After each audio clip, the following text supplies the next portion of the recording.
You consume it daily. You go through more than you probably realize. You are literally made of it. But how much do you really know about water? Join me, Lake Storywater, and my droid, H2O, as we travel in search of the science behind water and water-related concepts. This is Story of Water. Can you name all of the Great Lakes? Here's a hint. The names of the Great Lakes can be remembered with the acronym HOMES. Huron, Ontario, Michigan, Erie, Superior. The Great Lakes have shores in 8 states. Can you name the states? They are Minnesota, Michigan, Wisconsin, Illinois, Indiana, Ohio, Pennsylvania, New York, and also the Canadian province of Ontario. In this multi-part series, we're exploring the past, present, and future of the Great Lakes. This episode focuses on the recent past, as well as the present state of the Great Lakes. What makes the Great Lakes so important? Almost 10% of the U.S. population and 32% of the Canadian population lives within the Great Lakes watershed. A watershed is an area of land where any rain that falls is channeled to the same location. The Great Lakes watershed is, then, all of the land and the lakes themselves on which any water that flows will end up flowing to one of the Great Lakes. There are more than 3,500 species of animals and plants in the watershed, including 170 fish species alone. The people, animals, and plants in the watershed all depend on the water the Great Lakes provide. About 40 million people in the U.S. and Canada get drinking water from the Great Lakes. Farms use water from the lakes to irrigate crops such as corn and soybeans and provide water for cows. In turn, these crops and dairy products help feed the countries that border the lakes.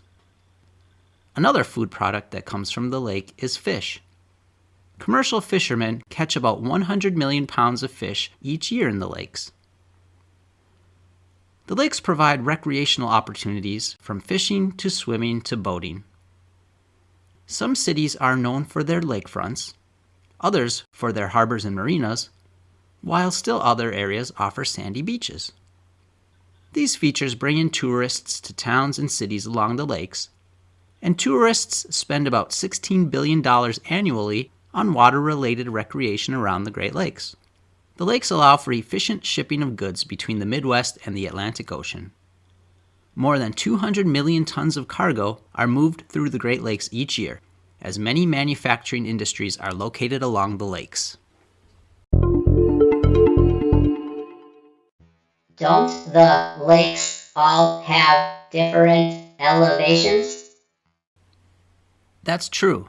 Moving cargo through all 5 lakes used to be impossible because of the difference in elevation. Thanks to some engineering marvels, however, this is no longer a problem. Enabling travel between Lake Superior and Lakes Huron and Michigan is the Soo Locks. The Soo Locks opened in 1855. How does a lock work? Think of a lock as a giant box with swinging gates on each end. A ship enters the lock, and the gates close on both ends of the lock. Then the water level in the lock will rise if the ship is going to Lake Superior, or the water level lowers if the ship is going to Huron.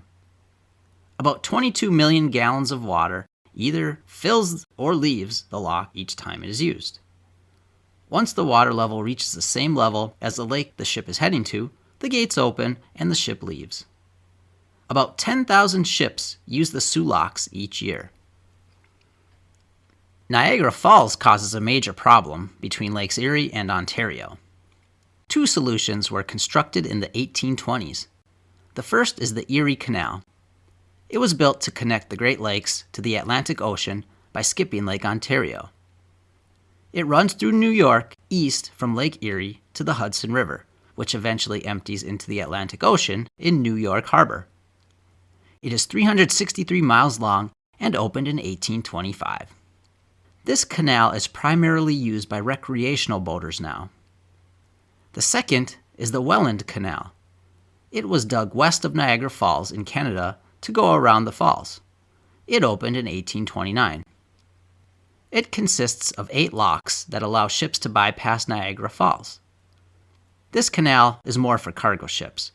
About 3,000 ships use the 27-mile-long canal annually.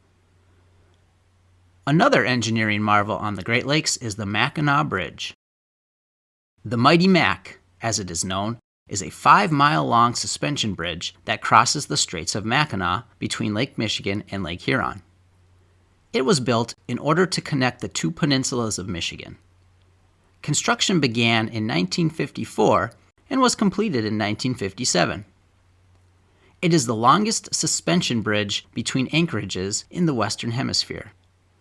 The road sits 200 feet above the water at the bridge's midpoint, and its 2 towers rise 552 feet above the water.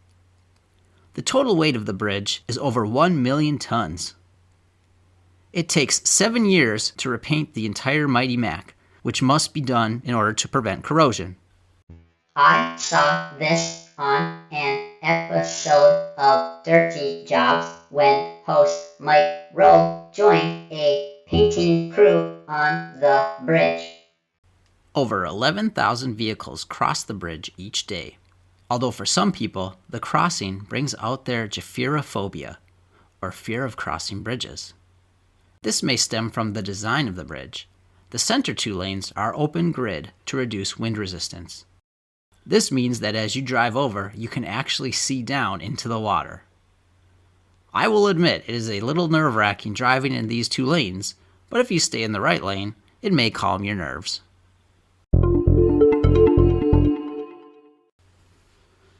Centuries of waves crashing into and depositing sediments onto the shorelines has created numerous natural wonders along the lakes. Located on the southern shore of Lake Superior, on Michigan's Upper Peninsula, is Pictured Rocks National Lakeshore. The Pictured Rocks are colorful sandstone cliffs that reach as high as 200 feet and extend for 15 miles. They get their color from various minerals found in the rock. Iron appears red and orange, copper appears blue and green, manganese appears brown and black, and limonite appears white. In addition to the cliffs, the Pictured Rocks contain waterfalls, arches, caves, and other unique rock formations. The best way to view the Pictured Rocks is from the water, taking a boat tour, or paddling a sea kayak. I saw the Pictured Rocks via sea kayak on a wavy, chilly day in May. I kayaked along 2 miles of the Pictured Rocks, and despite the effort of paddling against the waves and the chilly spray of Lake Superior, the amazing views were well worth it. Staying on Lake Superior's southern shore, but now off Wisconsin's coast, are the Apostle Islands. The Apostle Islands National Lakeshore consists of 21 islands in a 720 square mile area. The islands are home to 8 historic lighthouses, sandy beaches, impressive rock formations, and probably the biggest draw, intricate sea caves. As in the Pictured Rocks, the best views are from the water, either on a boat tour or sea kayak. I visited the Romans Point Sea Caves on a warm July day. This was a much easier paddle than the Pictured Rocks, as it was only a mile from the beach to the caves. It was another breathtaking experience to paddle into some caves and to feel the temperature drop. I will share more of my adventures on Lake Superior in our next episode, but for now, let's move on. Lake Michigan has some natural wonders of its own. On the eastern shore, on Michigan's Lower Peninsula, are many wind-swept dunes. Probably the most well-known are the Sleeping Bear Dunes. Stretching for 35 miles, the Sleeping Bear Dunes National Lakeshore contains dunes that reach 450 feet high. They are the largest freshwater dune system in the world. It is a unique experience to run up and down these massive dunes, almost otherworldly. Of course, this list wouldn't be complete without mentioning Niagara Falls. Niagara Falls is located on the Niagara River, which connects Lake Erie to Lake Ontario. It also forms the border between the U.S. and Canada. Niagara Falls actually consists of 3 waterfalls: American Falls, Bridal Veil Falls, and the largest, Horseshoe Falls. Horseshoe Falls is about 2,600 feet wide with a 187-foot drop. Niagara Falls is the largest waterfall by volume in North America, as 600,000 gallons of water go over the falls every second. Fact, that's enough water to fill 15,000 bathtubs every second. The best view of the falls is on the Canadian side, so make sure to bring your passport if you're coming from the U.S. With all of the different uses of water, there are numerous issues that affect the health of the Great Lakes watershed. Here are just a few examples. The destruction of coastal habitats. This has been going on since the first Europeans settled along the lakes in the 17th century. Man changed the natural habitats to conform to his needs. Wetlands were filled in to create farmland. Rivers blocked by dams prevented fish from reaching spawning grounds. Harbors created through dredging altered shorelines. Natural coastal habitats act as a protective barrier from the constant onslaught of waves and wind on the shoreline. When that protective barrier is altered or even removed, that protection is lost, and the waves and wind degrade the area even more through erosion. Combine that with another more recent issue of rising lake water levels, and you have an even more devastating effect. On the Lake Michigan coast, homes built near the shoreline many years ago are dangerously close to the edge of the shoreline due to erosion, and in fact, some homes actually crumbled into the lake in 2020. The polluting of the lakes. As more people populate the region, more pollution is produced. Since only about 1% of all the water in the Great Lakes watershed gets replaced with new water each year, pollution has the tendency to build up and remain in the lakes. Harmful chemicals such as mercury can build up in the tissues of fish that we eat. That's why it is advised to limit consumption of fish that reach a certain size, because they may have a dangerous level of mercury in them. Common sources of pollution include industrial and mining waste, sewage, and agricultural runoff such as fertilizers and pesticides. The nitrogen and phosphorus in fertilizers cause a major accumulation of algae known as an algal bloom.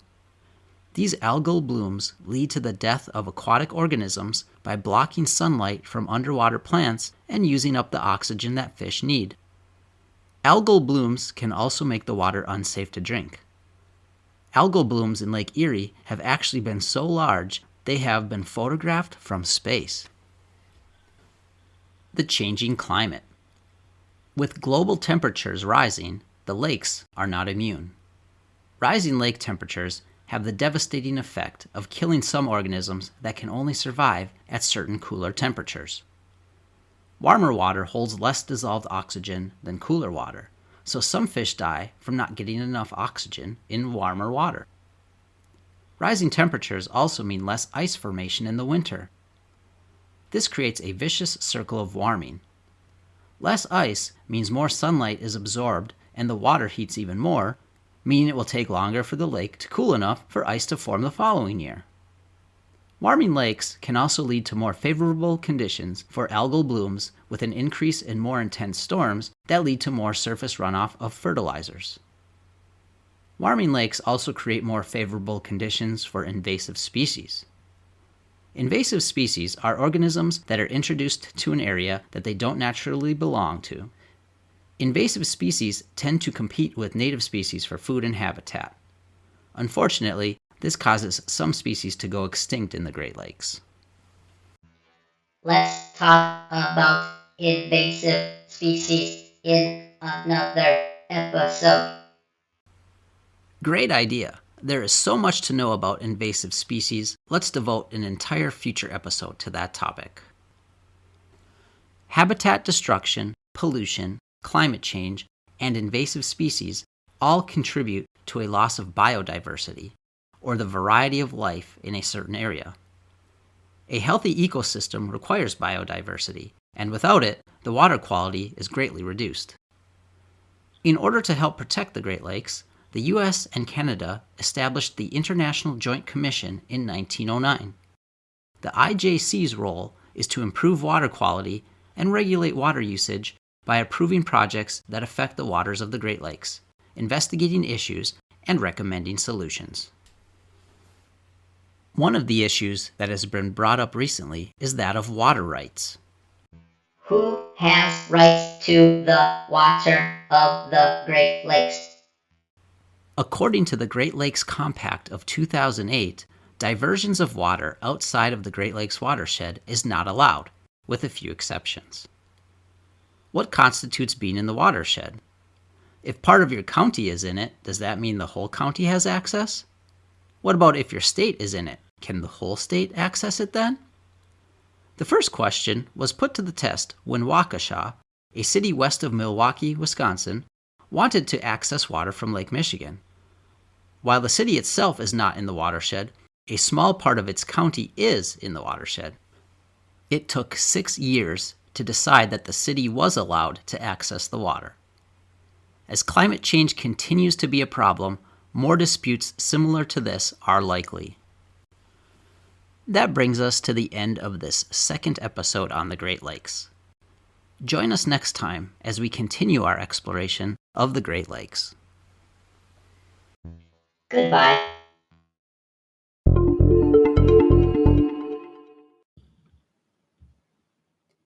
Lake Storywater here. Are you interested in starting a podcast but don't know where to start? Well, I was in your boat too when I came to Anchor.fm. Anchor has many tools to help you start a podcast.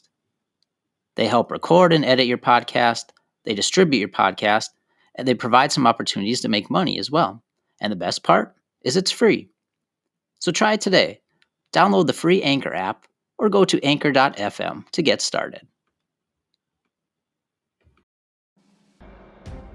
Thanks for joining us on Story of Water. If you liked what you heard, why not subscribe to this podcast on your favorite podcast provider? Let your friends and family know about it as well. Connect with us and listen directly at www.story-of-water.com. Check out the blog or email us feedback. If you really enjoyed the show, become a Patreon supporter. Just click the donate button on our website. Remember, stay hydrated. See you next time on Story of Water.